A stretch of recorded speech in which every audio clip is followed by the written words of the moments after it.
This is Truly Independent, a show that demystifies the indie film journey by documenting the process of releasing independent films in theaters. Each week, Garrett Batty and I, Daren Smith, will update you on our journey, bringing guests to share their insights into the process and answer your questions.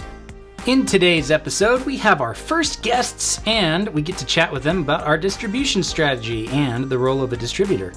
We also share how our recent screening went and answer the questions: how do you get people to a screening? And why are we so focused on email rather than social media? This is Truly Independent, Episode 4. Garrett, we're back. Hey. I'm loving this, man. We finally announced and released our first 2 episodes, and the feedback was awesome. I was just, till like 11 o'clock last night, I was looking and refreshing pages and looking at comments and responding to people, and I got texts and I got excitement, and man, oh man, what about you? How are you feeling right now?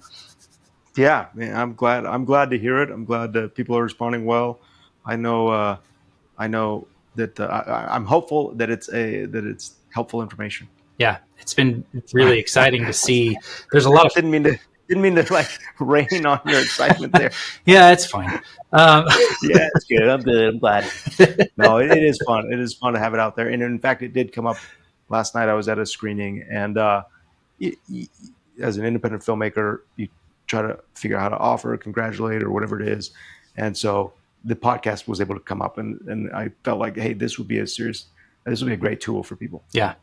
Well, and the thing I was really excited by, because I know you have a lot of fans of your movies, but we have people we've worked with in the industry together over the last 2 movies, and just filmmakers that I've worked with outside of our movies together. And to see some of them pop up, and filmmakers and directors and writers and actors go, oh my gosh, I cannot believe this exists. I'm so excited. Instant subscribe. Like, those were the kind of comments. And I was just so grateful. So if you're not yet subscribed, make sure to do that now. But my goodness, I'm excited today. We have our first guests. How are you feeling about that? Yeah, nice. I'm excited. And you've lined up Purdie Distribution, and these guys are wonderful to work with. I've known them for a little bit, and it'll be great to be able to kind of pick their minds and learn from them about what a distributor does. Yeah, we're going to dive in with them in a second. But first of all, have you seen anything good lately? You said you went to a screening? I did. I went to a screening last night. I saw a new movie that's coming out August 30th called Reagan. Nice. And it's very well done. Sean McNamara, who did Soul Surfer, directed this. And we talked last week about doing advanced screenings, and we had our own this week, and then we going to theirs last night. It was so great because everything we talked about on the podcast really was kind of in practice there, and they were getting emails and passing out flyers and doing surveys and kind of testing out the film, engaging the audience response. And it was really cool to see that we're not the only ones doing this, that this is a practice that is proven for demystifying an independent film release. Yeah, it's amazing. Plus, the movie was great. Oh, that's good to hear, too. You always want the movie to be good. That's awesome. I'm very excited to hear more about you? that. What did you see? I finally carved out some time in my ever-busy schedule to watch Godzilla -1 on Netflix. Oh. And my goodness, what masterful craft is showcased in that. Not just visual effects and the bigness of it. It is a Godzilla movie after all, but the story and the intimate relationships and the internal struggle that the characters are going through. Whew, it's so, so good. I saw a tweet today. I don't know what you call them now that it's X instead of Twitter, but I saw a post on X today that was a comment from the filmmaker of Godzilla -1, who's met Steven Spielberg, and Steven Spielberg was like, I've watched it 3 times. It's such an incredible movie. And I concur. Awesome. Like, man, how cool would it be to have Steven Spielberg say, I watched your movie 3 times and I loved it. But yeah, I agree. It's an amazing film. So highly recommend going and checking that out. Cool. Yeah. They did a good job with that one for sure. I loved like you say, kind of that intimate story set in this very big monster movie. Yeah. Well, should we dive into our conversation with? Let's get them in. All right. All right. Another episode of Truly Independent. I'm so excited, Garrett. It's good to see you. Guess what, man? What? Guess what? We have our first guests here today. Our first episode with guests. Oh my gosh, I'm so excited. Today we are joined by Donovan and Adam Monteith, who are the owners of Purdie Distribution and the distributors of The Carpenter, the movie that we made. So this is really great. I'm so excited. Welcome, guys. How are you doing today? Good. Great. Thanks for having us. Yeah, we appreciate it. We're excited to be here. Oh, good. Of course. Welcome. Nice to see you guys. It is nice to see you. And I love how you because you're twins, you guys give the same answer, but in different chunks. So like you take turns, but it all ends up being a really coherent thought. You've had lots of practice doing that, I'm sure. Well, and it could be at the same time sometimes, but yeah, you'll hear us in stereo. Other than that, it's an echo. Yeah. So you're not hearing an echo. You're hearing two brothers. We're so glad to have you here. I've known you guys just for about a year and a half or so. I think Garrett maybe has known you longer, but you two acquired a distribution company last year, Purdie Distribution, and now we're running it. You've had a number of films come out in the last year and a half. Was it a year and a half ago? Is my calendar accurate there? So it's been since last the end of May. April, early May. So yeah, it was around the Zions Film Festival. Actually, this is about the same time we met you at the Zions Film Festival for the screening of The Carpenter, and that's how long we've been actually chasing you guys to release the film, because we loved it so much back then, and through all the stuff that you've gone through. We've been over the course of the year of yours. Come on, Garrett.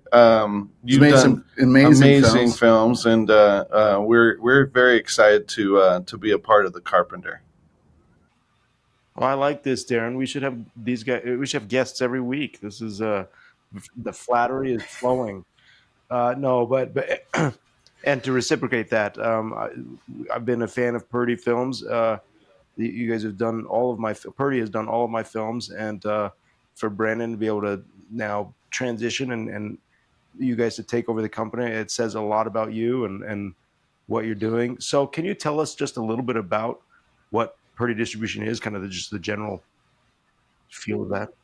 So we love Purdie Distribution, always have, and we were going to release our last movie, Go West, with Purdie Distribution, and he gave us a call one night and said, unfortunately, I can't release your film right now, or at all. I'm going over to Angel Studios. So he went over to Angel, right? They gave him a deal and shut down.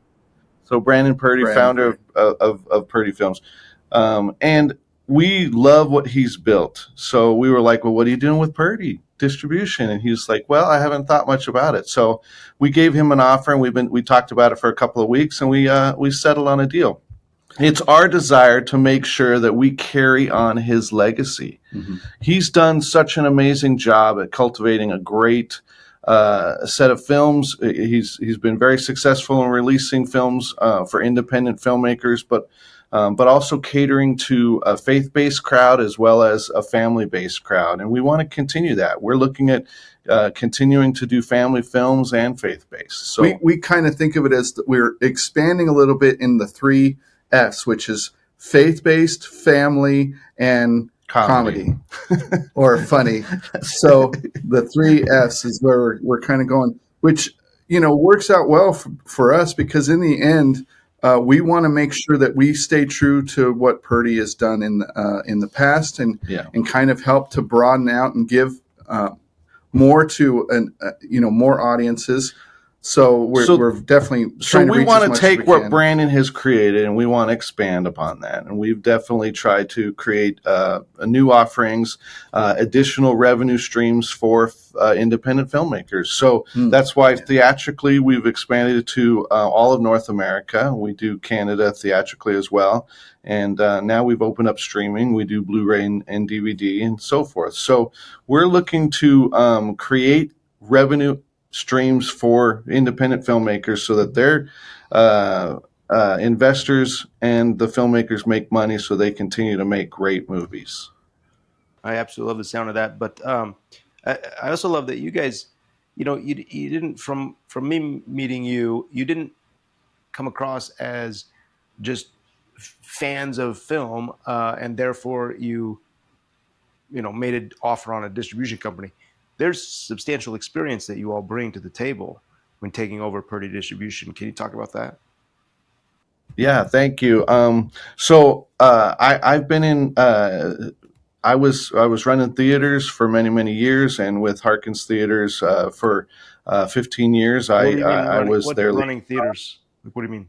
So I was GM of some of the largest movie theaters in Arizona. He opened up a lot of the 25, 24 plexes. I helped them open in Oklahoma, 15 California. theaters, so all brand new multiplexes, big theaters.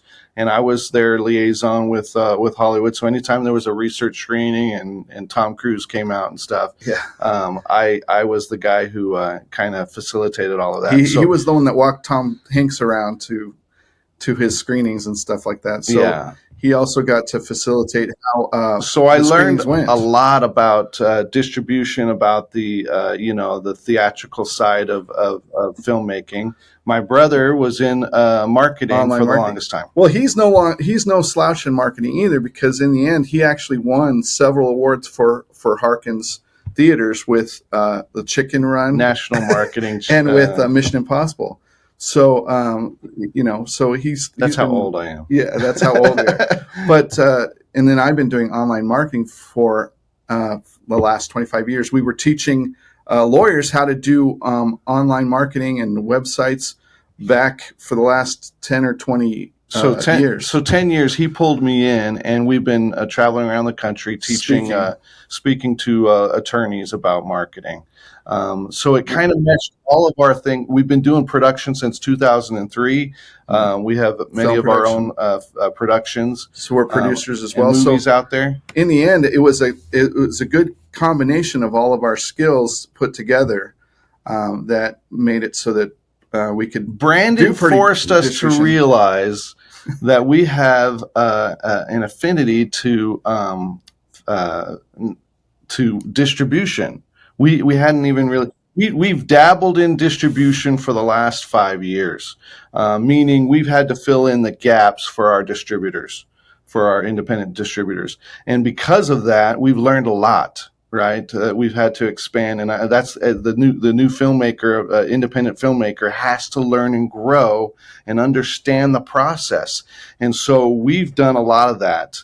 And then we just realized with Purdie Distribution that we had an opportunity to take us to the next level, to the next step. It's a lot of what producing is anyway. With Garrett and Daren can attest to this. Yeah, you have to become a master with the knowledge as well as in practice, and I think that's what you guys do well.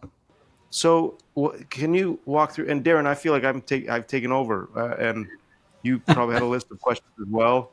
And don't let me do that. Definitely jump in.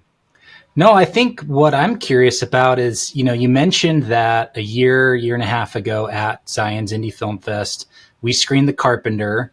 You guys liked The Carpenter, and it was a year plus of a process, some sort of conversation that was probably occurring. And Garrett can speak to the other side of things, like with the executive producer and the family who really owns the film. But how do we get here today where we're having a conversation about putting The Carpenter in theaters? I think that's an interesting thing I'd love to hear more about. So not to jump on Donovan, but so Garrett and I, the first thing we did was I said, Garrett, let's have lunch. So we sat down and we just talked about film. We talked about all the great stuff that Garrett has done, because I'm a fan of his too. So it doesn't hurt. When I'm talking to Garrett, I realize I'm talking to a master. He understands everything about the product. We can edit a lot of this out, right, Daren? So not to put too fine a point on it, but Garrett is at the pinnacle of his career. I believe he's putting out stuff that nobody is putting out. One thing is that you're right about the conversation starting then. But what it was is whenever someone does release a film, if they have a film company and they put together a great film, a lot of times the filmmakers are only solely focused on the film itself. And what they need to understand is that there is a huge process in place to distribute the film wisely. And what Adam and Garrett were doing back then, were deciding and putting the pieces together over the course of the next year. The budget for release on the film. It's one thing we probably could do a whole podcast on. No, wait. And then the other thing was about putting the team together to release the film properly. We already knew and can see the vision of how big this film can get and how wonderful it is. But there's also, there's things, it's not just a faith-based film, right? It's also about sports. It could be easily a sports drama. Now, it's a sports drama in the time of Christ, so it's a period piece. There's a lot of different areas and audiences that you can go to. One of the things you're doing now is screening it to audiences to see if it hits those marks, if you're attracting the same audience you want. So, I mean, we could talk about how and why the screenings are important at this stage. Also, what over the course of the year, how you came up with the budget, how you've organized the team. I mean, there's a lot of different elements here that you can probably go into. Well, let's face it. Garrett has developed a great team. We're part of that team. We're a cog in the machine, right?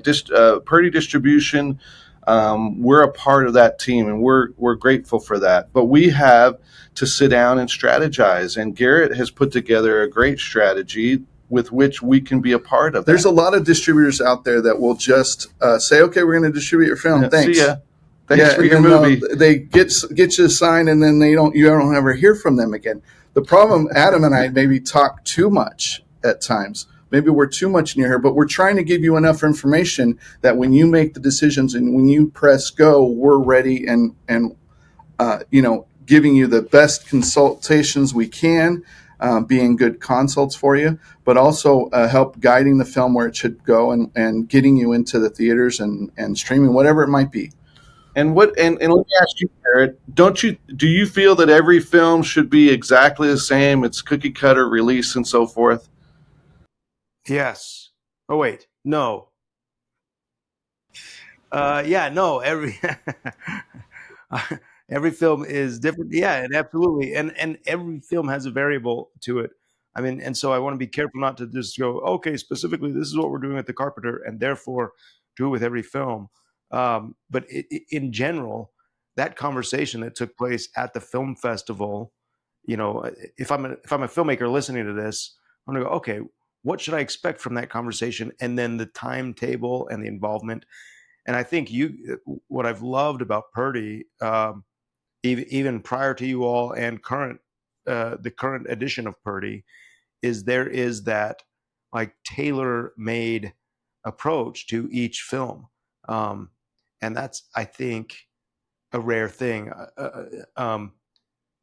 You all are not the only distributor that has reached out for the Carpenter or Faith of Angels or any other film out there, and we'll match the right film with the right distributor. Sometimes when the film is maybe a work for hire or it's just okay, let's put it out there and turn it over to a distributor, and they'll put it on all the aggregator sites, and we'll be good. But that's not the model that fits this film, or that's not the model that I feel like you guys are offering. So it has been a year. The variable in the Carpenter is as much as we want to move forward and get excited about it, there is the executive producer that needs to be on board, and the family that's funded this film. They've been very particular about the way in which we do this. And so it's just a matter of balancing all that. And I think that, through that year of screening the film, talking with distributors, showing it at different festivals, and meeting with a variety of people, we all have said, okay, who is the right team and who has the ability to help us meet this goal of 600 screens in November, who has the ability and passion and also kind of that temperament for the nature of this film, which is a faith-based film produced by a family in Texas who is very involved in it. Yeah. Garrett, I'm curious. So if I'm sitting here listening to this podcast, are you in a privileged position because you're Garrett Batty? You've had a number of successful movies released in theaters. Is this something that only you're able to do, to have kind of your pick of distributors and partners and putting a team together? Or is this a replicable thing? Not necessarily that we would recommend it or not recommend it to other filmmakers, but what was it that made you choose this path of doing it independently and kind of spearheading the distribution of this and the marketing of this film? But also, like, is this something that anyone can do, or can you speak to that a little bit as well? I certainly don't take for granted that we've been fortunate to have success with previous titles, and so I'm very grateful that people pick up my call. But that being said, I mean, Daren, last week, a distributor reached out and said, "Hey, we're interested in a title you've done. This was a title I did 13 years ago, and they want to license it for whatever, for their channels." And so I've been in that mind space of where was I 13 years ago, and I pull up this hard drive of my first film, and it had everything that I'm doing for this film, this current film, like those things that I just built out of my basement, and anything from advanced screenings, to group sales, and these are all just like things that I didn't know what would work or what wouldn't work or what I was doing, but just kind of impulsively and instinctively, or probably listened to other people talking about it and say, "Oh, okay, so and so's doing group sales, let's try it, and so's doing advanced screenings, let's try it." And yes, so and at that point, I'd made 0 films, and so the answer is yes. Anybody can do this. There's a certain amount of passion and crazy combined that will allow anybody to do this. And yes, I'm very grateful now that those conversations continue, but the process is rinse and repeat. The big component to that is organization. You are extremely organized. He's got these spreadsheets. You should see the spreadsheets we see on a weekly basis from you. And that organization really is super, because you can go back in time and find everything. So there's a lot of filmmakers out there that don't keep that organized. So when you all are meeting with, I mean, you all have done some incredible work on these films that you've released, where it's Go West and Villains Inc. and Thabo, and so you've worked with different filmmakers. As a filmmaker, as our effort is demystifying indie film and the indie film release, as a filmmaker approaching a distributor, what do you look for? What makes you go, okay, that's something that we want to take on? Well, there's a couple things we look for. Number one is we do look for a great film. Obviously, you have to have the basis of something to sell, right? And it helps if we're passionate about it. So we gravitate to those films that are not just great quality, but also films that we love. The other thing also is that if a filmmaker comes up to us at a film festival like the Zions Film Festival, we met Mark Marriott. They did Tokyo Cowboy, and that was at the recent Zions Film Festival. And number one is he was very knowledgeable. He was extremely passionate, and so we connected very easily with that, because we're film, we love film, and we're very, very passionate, and so we kind of connected with the people as well. And then we watched the film and it blew us away, but also it was very marketable. When his posters, when he had his posters out and everything, we were very impressed with how they saw the film in marketing. How would that be presented to theaters in a trailer and a poster and so on? How well spoken is he? And so those things really were big pluses on us. We really fought for that film as well. And now we're releasing that one in August. Oh, and so those are things that really kind of speak to us. When we saw Inheritance to Love, we released in February, and we met with the filmmakers on that. When it came to the writer and her husband, they were so passionate and easy to talk to. We knew that social media was going to be easy. We love to bounce things off of each other. We take an active role as much as we're given the chance to do that. And so we want we love the fact that Garrett and Daren has been so knowledgeable and so helpful. Yeah.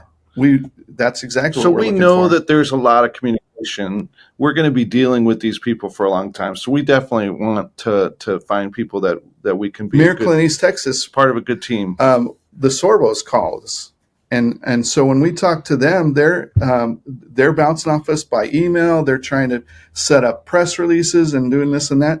And so it's a group effort. It's about building that team and being able to bounce off of other people. It makes it a lot easier if you've got a great team that you like and you can get along with and communicate well with. I hear a lot. I've been on some panels, and I hear a lot about just how hard it is to make money in the industry, through distribution and in film in general. And I would agree. There's truth to that. Is it possible? So it is possible. The thing about the industry right now it's still not stable. Now, granted, when we release a film theatrically, we want it to do as the best it possibly can. And so the strategy we put in place is to make that happen, whatever that might be. And the status of the industry since COVID and also since all of the strikes have been in flux. There's been still a lot of stabilization that hasn't happened. If you look at even the major releases, like the Fall Guy, it's not quite there yet. We don't have a guaranteed hit. We went to CinemaCon this year and we met with a lot of the different theaters chains, and at the time, all we saw were more and more posters and trailers of the Fall Guy and Furiosa. And those are the two biggest ones that everyone just says failed. Came out, yeah. Now, you can't look at just that theatrical release anymore and say it's a failure. Hollywood's been blind to the fact that they only think about that first weekend. How did it do this weekend? Now, the per theater average is important in getting the film to more areas. But in the end, it's not the end-all, get-all. Because in the end, when they see it drop into streaming, all of a sudden, Fall Guy went ballistic in streaming. It's been doing fantastic, but they're not taking that into consideration. Everyone thinks it failed, but that's not the process anymore. You get it introduced to audiences, and now you still have people going to the theater very slowly. They like to go in groups, or they like to go for a reason, for a specific film. But if they know it's going to be going right into streaming the very next week or the week after, which I believe there was a 2-week period from Fall Guy, from release in theaters straight to streaming. But it's a long process, but in the end, it's where people are going to see the movie.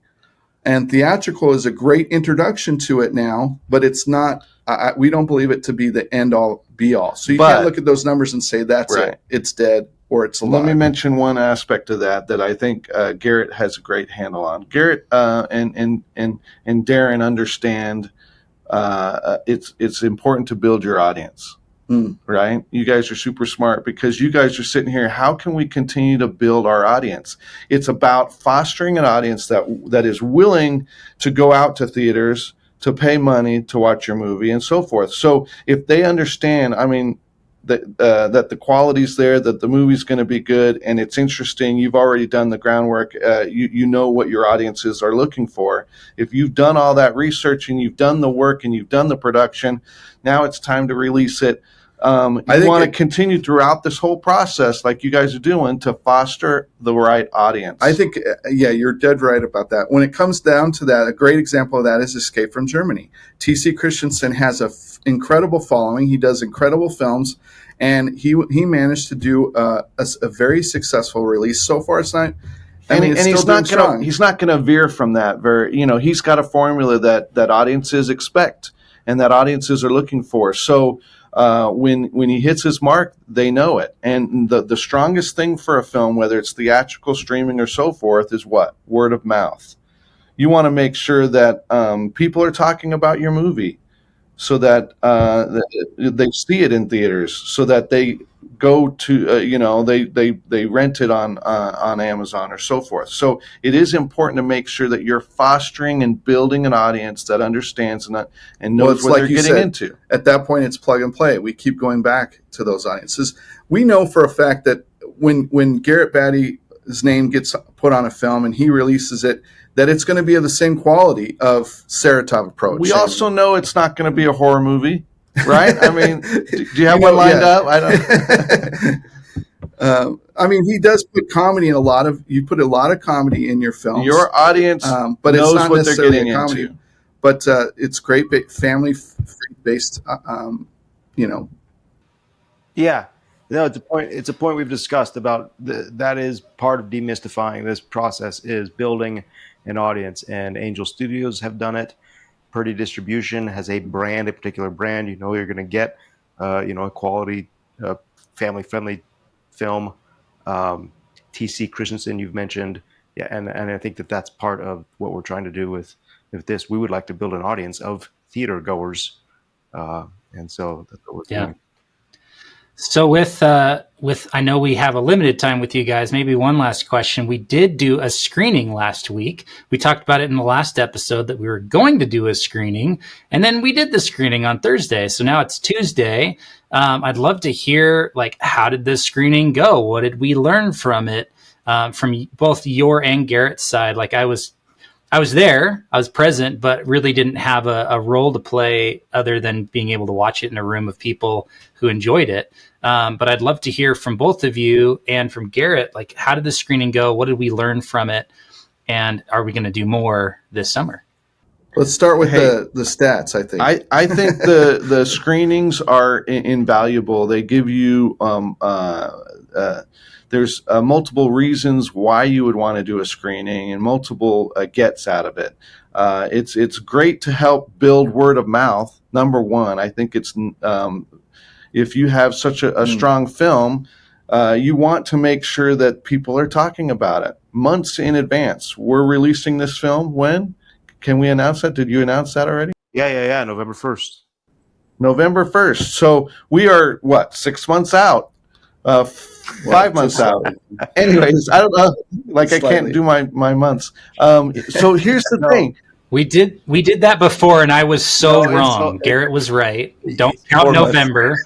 It's like 4 months at this point. We have from now July, August, September, October, and it shrinks. 5 months. Yeah, it shrinks every time we talk about it. So it's important to make sure that you get that word of mouth going, that buzz going right now. The thing about the screenings is that we actually want to know if we're hitting our audiences properly. We know that this is a great faith-based film and it has Jesus in it. And so we know it has a message, but there's also a great component of action, which is amazing.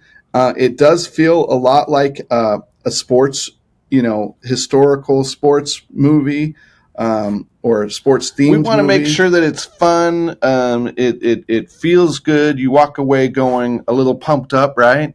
Because of the music or because of the scenes, but also because you felt good. Something. Yeah, that's true. So the most important thing that a filmmaker can do is elicit emotion from an audience. And when we do a test screening, you can feel it. You can feel whether or not an audience is connecting with the film, with the characters, with their arcs, and also with the emotion that's going through each scene. I think you're dead right about that. And so, did we get when it came to the information we asked at the end of each screening? We have a survey.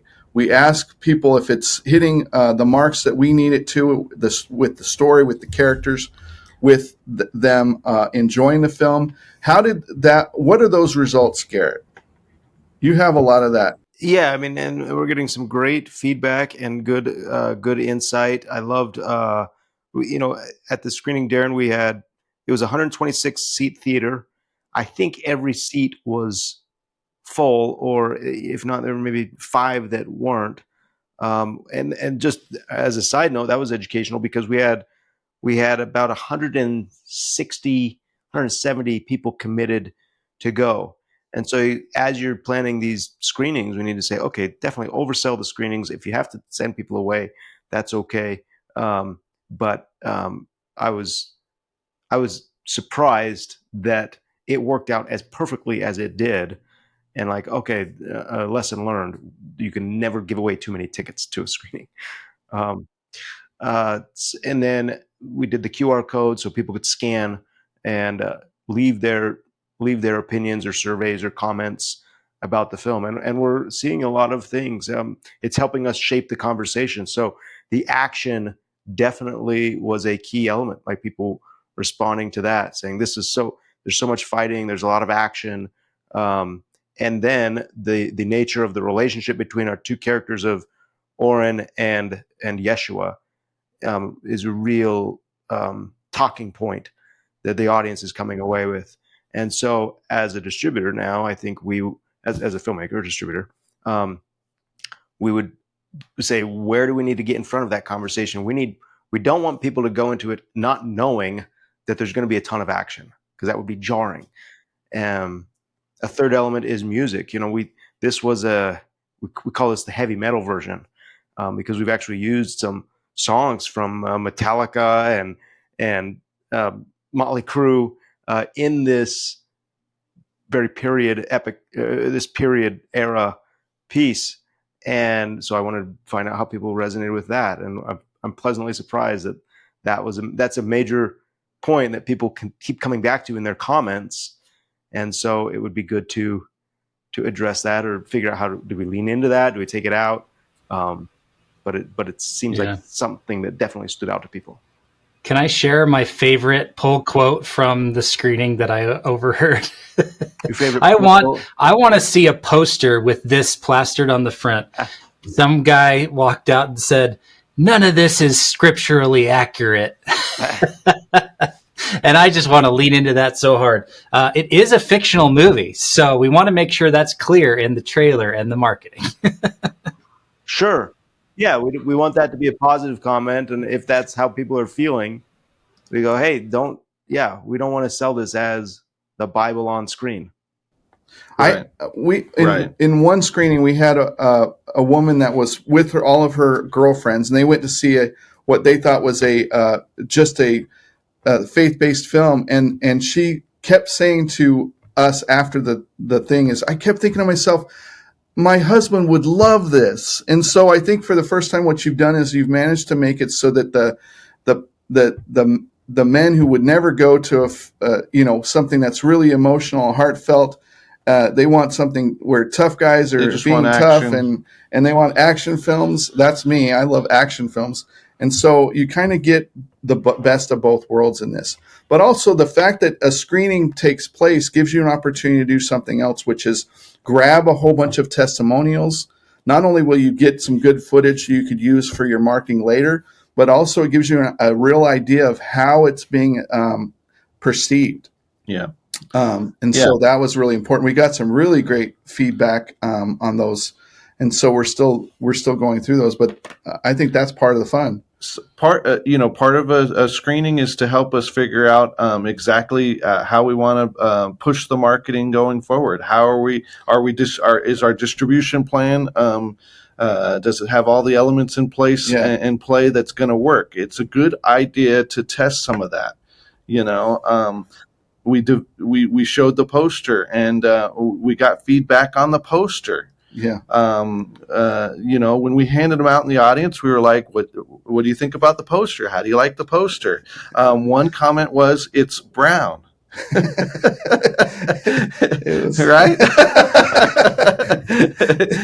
It's very brown. That might have been me. Yeah, no, all good research and stuff that we need to say, okay, is that the reaction we want?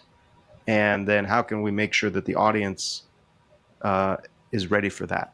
So yeah, cool. It was great. Yeah, I was very pleased. We'll do lots more. Yes. So Adam, Donovan, thank you both for taking the time to chat with us today and kind of dive into all of this. I'd love to know, where can people find you guys online if there are filmmakers in the audience that wanted to reach out or see the other movies that you're working on? Where can they connect with you, and where can they learn more about you? Oh, thank you. So PurdieDistribution.com, it's on the screen. It's just spelled exactly like that. PurdieDistribution.com is our main website. Obviously, we do have some movie websites for different films that we release. Thabo and the Rhino Case is ThaboMovie.com, just to give you an example of what we've done in the past. We try to give good information, you could always reach out to us through the website. Our phone number and email is on there on both websites. Do it. If you're listening and you're a filmmaker and you have questions about distribution, do it. I can't recommend these guys enough. These are wonderful. Awesome. Thank you both for joining us. We will be talking soon, I'm sure. Yeah. Good luck with Tokyo Cowboy. That's Mark Marriott. Mark Marriott reached out to me years ago and with this idea and said, "How do I do this independent film?" And I just love that it's come full circle. And it's been so fun to see him do this festival circuit. And the movie is incredible. You guys have picked up a gem with that one. So thank you, guys. Thanks for stopping by. Yeah. Thanks, guys. Awesome. Daren, thank you. That was great talking with them. Yeah, they are really talented guys. They have a depth of knowledge, and it's exciting. It was a year plus conversation with them and the the financier of the movie to pull this together and finally get us releasing this movie in theaters. And I'm so excited, especially after the screening last week. It just bolstered me even more to go, this movie works. People like it. It hits the emotional notes. And so the more we lean into the marketing of that and the more screenings we do, I'm just really excited for all this to play out and to be able to talk about it every week with you. It's fun. I like it a lot. It was cool to do the screening this week. And then one of the most fun parts that stood out to me is we had the entire offensive line of the BYU football team there with Coach Kalani Sataki and the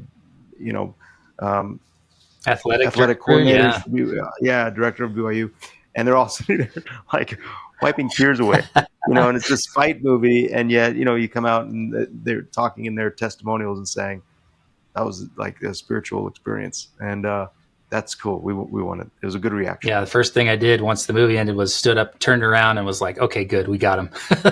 Then this is going to work." Yeah, it was cool. Awesome. Well, we do have 2 questions from listeners from last episode where we were talking about our screening strategy and our release strategy. So the first one, Garrett, is a pretty practical one. How do you actually get people to a screening? What does that look like? Well, in general, you have to do everything you can to beg them to come. I noticed at this screening, and I even made the comment there, that everyone there either had a personal connection or relationship with you or me or one of the actors. And so I think you go to people you know, and then that's how it will spread out. Yeah. And invite. Yeah, I think our mantra, we're stealing it from Brandon Purdie, but you can never do too much to release your movie in theaters. So it was a lot of you posting and me posting, and I shared it in my email list, and I'm sure you shared it with individuals and people that you talk to. And so that's one of the things, going back to our conversations with the Monteith brothers, it's like, you can't just hand your movie off to a distributor and expect it to work out, because the relationship that the audience has is with you as a person, as a friend, as a family member, as a fan. And so I'm glad we're leaning into that. And I'm excited as we get more people, joining the email list. We're going to have even more people who we can tell about the next screening and future screenings. There were half a dozen that texted me and said, "I'm so sorry I can't be there. I have to be at this other thing." And I said, "Don't worry, we're going to do more, but you have to make sure you bring your friends when it comes in theaters too." Right. And that feeling of, I've talked a lot about this, I should maybe not do another post on it. You have to ignore that. And you kind of do have to be a nuisance, because I cannot tell you how many times after a film is released or whatever, I get people to come up to me that are dear friends or whatever that might be on social media, or they may have spoken with me. They always say, "Hey, when's that movie coming out?" Or, "Hey, I wish I had heard about that." And you just go, that's the only thing I've been talking about for the past 6 months. Yeah. They said that about Furiosa. Yeah. So if Furiosa needs to do more word of mouth and more posting, then we absolutely do as well. And that's coming out this weekend. I know, right? Getting into the weeds a little bit, just for our last comment on this question, is like, if you actually dive into the statistics and the data and the insights on social media, like, I get into that stuff a lot because I'm really data driven and outcome driven. Like, any post that I put online, I'm lucky to reach 10% of my audience or my fans or followers. So if I have 2,000 or 3,000 followers on LinkedIn. If I have a post that reaches 250 or 300 people, I call that a win. And every once in a while, I'll get one that does a few thousand impressions. That means people saw it. So what that means is you can post 10 times and still not hit your entire audience. So I have saturation. Yeah. You just have to keep at it. All right. Our second question, another kind of technical one, is someone asked, why are you guys focused so much on email over building a social media audience? They were wondering, like, why not build the podcast? Why not build the YouTube channel? Why not build, on Facebook and Instagram, where other people and filmmakers doing it? They don't see, we're not posting from the Carpenter movie. We're not posting from 3Coin Productions. We're posting from our personal accounts, and we're pointing everybody to 3coinpro.com/podcast to get on the email list. That's the call to action for everything that we do. Why is that? And so the answer is, you don't want to build your business on rented land. And that's essentially what a social media platform is. It's free. And so there's no obligation for the platform to guarantee that your little plot of land on the internet is going to be there tomorrow. We've heard too many stories of YouTube channels getting, put a hold on, or subscribers being wiped out overnight. Facebook changing their algorithm years ago, where you had to start paying to reach your audience. Instagram accounts being removed or blocked by the platform because someone flagged it for some reason. And so it's just too risky to build your business and build your audience on social media platforms. And so I've been a huge proponent of building an email list. I mean, we're going on 12 years now that I've had an email list that I've been actively using and utilizing in my business, because it's the most direct way to reach your audience anywhere. If I send out an email, I can reach sometimes 60 or 80% of the subscribers on my email list. So if I have the same size list, 2,500 people on email, I can reach 2,000 of them instead of 250. And so it's just night and day. And you're able to put links in front of them, which you can't really do on Instagram. You've got unlimited amount of time and space. You could write a 5,000 word email or a 500 word email, and you're not limited by the restrictions of the platform. And so it's my favorite way, and it's by far, I mean, the data and the statistics will support this statement, but it's the most effective way to reach your audience. So that's why we're building on email. I'm curious if you have other reasons why we're focused on email building instead of building on social. Years ago, I released a product. I created a DVD game and released a product and started selling it. It did well and got picked up by a couple of bookstores. And the first question that the bookstores or the publisher who wanted the game reached out and said, how big is your email list? Now, what are you talking about? That's just silly. Like, it's about the game, right? And I learned early on from them the value of that email list. And that is probably still the same question now, 15 years later. Where is the email list?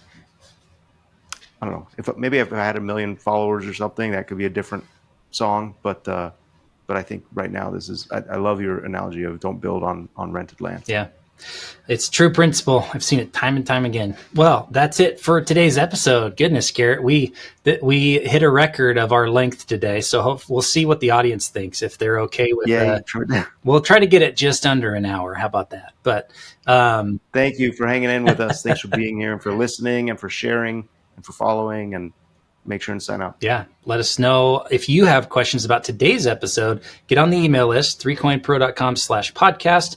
And there's a link in the email to be able to submit questions for today's episode. All right. Another one in the can, Garrett. Great seeing you. Thanks. Take care, man.